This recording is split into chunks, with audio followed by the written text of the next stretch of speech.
Crônicas do Amanhecer. Por Feijão, Centro Espírita Allan Kardec de Balneário Gaivota, 14 de junho de 2020. Tudo aponta para uma crise, diz Bolsonaro ao citar reportagens sobre decisões do Judiciário a respeito do governo e aliados. Parte 1.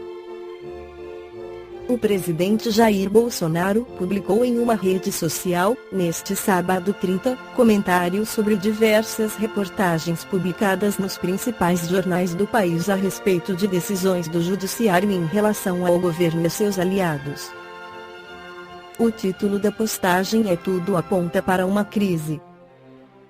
Nas últimas semanas, o presidente manifestou contrariedade em relação a decisões do Supremo Tribunal Federal (STF), como a do ministro Celso de Mello, que retirou o sigilo do vídeo de uma reunião ministerial do dia 22 de abril. Outra medida criticada pelo presidente foi a tomada pelo ministro Alexandre de Moraes, que determinou a operação da Polícia Federal dentro de inquérito que investiga a produção de fake news e ameaças contra integrantes da Suprema Corte. Aliados de Bolsonaro foram alvos de mandados de busca e apreensão.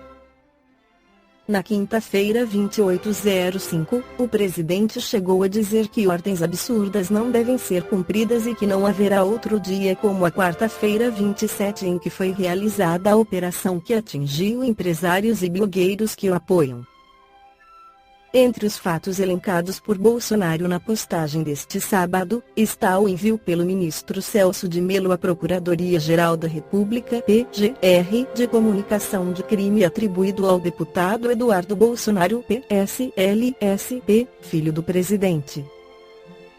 Em uma transmissão na noite de quarta-feira, Eduardo cogitou a necessidade de adoção de medida enérgica pelo pai.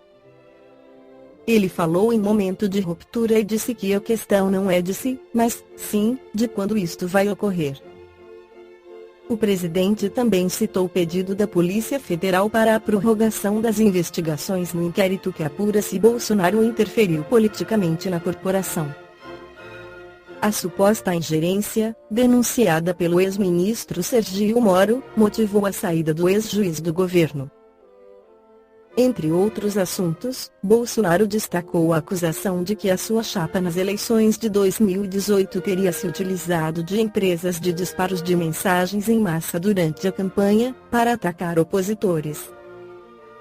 O chefe do executivo citou ainda apurações sobre o chamado Gabinete do Ódio, que funcionaria sob a liderança do vereador do Rio de Janeiro Carlos Bolsonaro, filho do presidente, com o objetivo de espalhar informações falsas e difamações na internet. Bolsonaro listou também a desistência, por parte do partido Rede, de ação que pedia o fim do inquérito das fake news, as notícias sobre o silêncio do ministro da Educação, Abraham Weintraub, durante o depoimento à PF, e o manifesto de procuradores favoráveis à obrigatoriedade da lista tríplice para definição do chefe do Ministério Público. Allan Kardec a utilizou quando escreveu sobre as aristocracias, em um dos capítulos que compõem a parte do livro Obras Póstumas.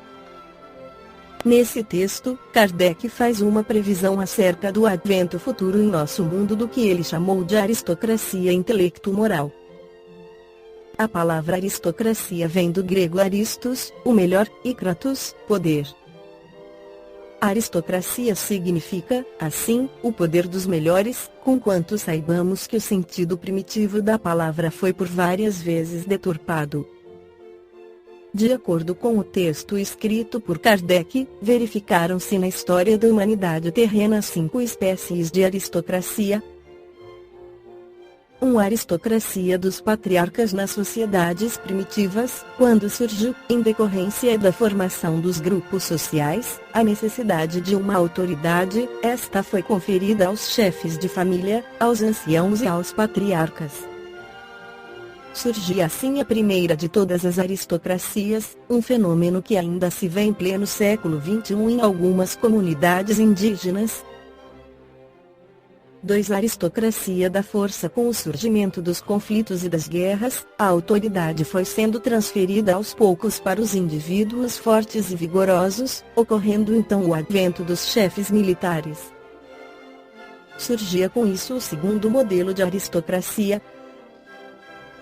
3. Aristocracia do nascimento. Os detentores do poder foram, com o tempo, transferindo seus privilégios e sua autoridade aos descendentes. Nascia então o terceiro modelo de aristocracia, geralmente fundamentada em leis outorgadas por quem estava no poder e nisso tinha interesse. Na organização política atual, como por exemplo no Brasil, senadores e deputados costumam inserir seus filhos e netos na política, transferindo-lhes o seu prestígio e seus votos, o que constitui um resquício do terceiro modelo de aristocracia surgida no mundo. 4. Aristocracia do dinheiro. Com o surgimento das grandes fortunas, elevou-se na terra um novo poder, o do ouro. Visto que com o ouro pode-se dispor de homens e coisas. O que não se concedia mais aos títulos, concedeu-se à fortuna e esta, como ainda é bastante comum em nossos dias, passou a ser detentora do poder. Foi esse o quarto modelo de aristocracia verificada no planeta. 5. Aristocracia da inteligência. Este modelo é o que vai se insinuando no mundo, em que técnicos especialistas nas mais diferentes áreas é que ditam as regras que governam os povos. Ocorre que a inteligência, por si só, não é garantia de que todos os seres humanos de igual forma serão contemplados pelos detentores do poder. O desenvolvimento intelectual sem o guia dos princípios morais pode, como sabemos, ter consequências desastrosas para a sociedade. Pergunta Allan Kardec: será essa última? Ela é a alta expressão da humanidade civilizada? Não. A inteligência nem sempre é uma garantia de moralidade, e o homem mais inteligente pode fazer um emprego muito mal de suas faculdades. Por outro lado, só a moralidade pode, a miúdo, ser incapaz.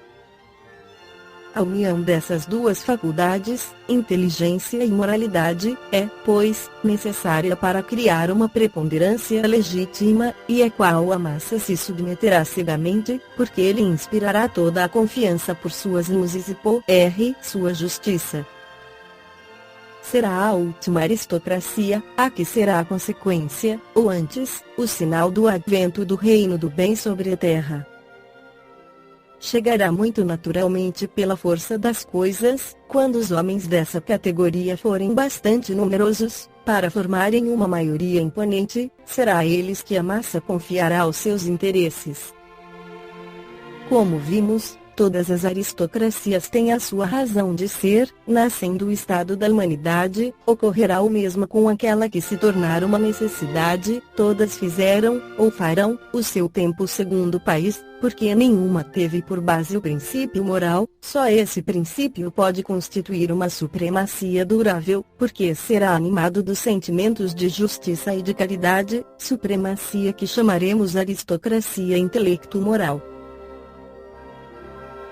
Esta foi a crônica do amanhecer de 14 de junho de 2020. Por Feijão Centro Espírita Allan Kardec de Balneário Gaivota.